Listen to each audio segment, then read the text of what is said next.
I heard a lot of this. People are using the racism as an excuse to not do something. For example, I don't know whether you know one of the Californian congressional leader, Judy Chu, was exposed by Daily Caller, an article talking about she working really close with the United Front Department work from the CCP, and she actually hand out 10 awards awarding those spies. So she is very likely, like Eric Swalwell was compromised by CCP. So the reason why she voted down the select committee on China is because Asian hate crime. So how do we preventing enemies like the CCP communists using this racism as a weapon to stop the good? Part of the way that we fight the false flag of racism, and the problem with this is there is real racism. It's kind of like the kid who cries wolf. People will stop listening to you. When people call non-racist things racist, it really takes away from actual racism that happens, and that's a tragedy. How we fight the crutch of racism is standing up.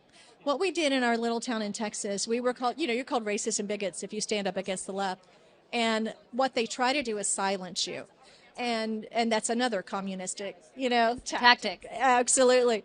And so in South Lake, Texas, when they called us racists and bigots, we just kept going forward and kept going forward. The first person stood up, and then the next person had the strength to stand up, and then the next person. And now we have hundreds of thousands of Americans, and now millions. It's a wave across the country to say, you can call us bigots, you can call us racist. We know it's not true.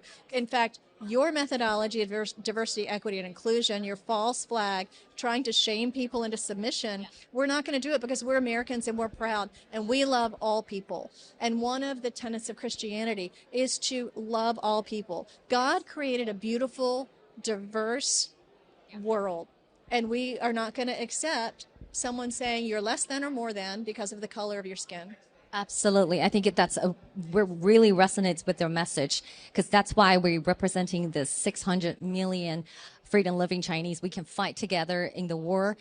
The Chinese Americans will fight this war. The battlegrounds is in the United States. We will fight. We will take out the commune out of this great country. So I would like to say some of the biggest warriors in this battle are my Chinese American friends. They will show up. They will walk hundreds of houses, especially people who have lived in China and know what it's like, because they are wonderful, freedom-loving Americans, and they do not want to live in a society owned by the CCP. Hey, down, CCP.